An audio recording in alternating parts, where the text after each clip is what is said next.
చాలాసార్లు ఆలోచించాను. ఒకప్పుడు కుటుంబ నియంత్రణ కోసం నేను పనిచేశాను. ఈరోజు మళ్ళీ పిల్లలి సంపద, పిల్లల కోసం మనం అందరం కూడా కృషి చేయాల్సిన అవసరం వచ్చిందని మీ అందరికీ తెలియజేస్తున్నా. అందుకని నేను ఇంకొక నిర్ణయం కూడా చేసుకొని నెలలో వస్తున్నా మీ దగ్గరికి.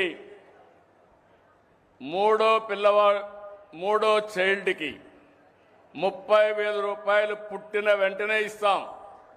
4వ చైల్డ్కి 40,000 రూపాయలు ఇస్తాం.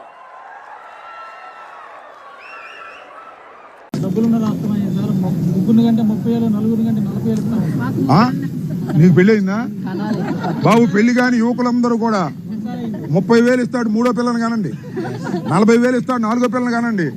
నేను మాత్రం ఒకనే గంట, మా అబ్బాయి మాత్రం ఒకనే గంటాడు. ఏంది ఇది?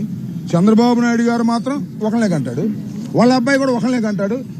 ఆయన ఇంకొక ఉన్నాడు, వాళ్ళ అబ్బాయి మనవడు, అతను కూడా ఒకనే గంటాడు. రాసుకోండి రేపు.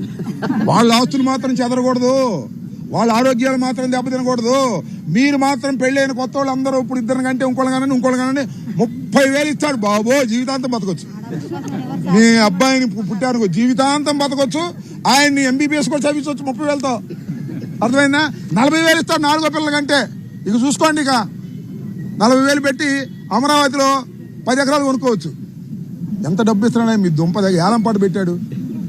30,000, 40,000, ఇద్దరు కంటే లేదు, ముగ్గురు కంటే 30, నలుగురు అంటే 40, 5 కంటే 50. ఏంది ఏలంపాట? పిల్లలు కంటానికి ఏలంపాట. నువ్వు మాత్రం ఒకనే కంటావు, మీ అబ్బాయి మాత్రం ఒకనే కంటాడు. ఏందా ఇది నీకు ఆదర్శం? నీకు అసలు హక్కు ఉందా చెప్పే హక్కు? పిల్లల్ని ఎవరు కంటారు? ఆర్థిక స్తోమత బాగుండప్పుడు. ఆర్థిక స్తోమత బాగుండా కనలేకపోతున్నారయ్యా, ఎందుకంటే పెంచడం కష్టమైపోతుంది కాదా? అసలు పూర్వాన్ని స్కూల్లో చేర్చాలంటే ఎంత అవుతుంది? చదివించాలంటే ఎంత అవుతుంది? వాళ్ళ భవిష్యత్తు ఏంటి? ఏం అవసరం? కనండి డబ్బులు ఇస్తాడు. ఎందుకు అనేది? నీ దుంపదేగా. అందువల్ల మీరందరూ విలేకరులు అందరూ పెళ్ళైన వాళ్ళు ఎవరు ఉంటే యువకులు 2 కంటే ఆపమాకండి, 3వ కనండి. ఇంటికి మిమ్మల్ని కొడతారు.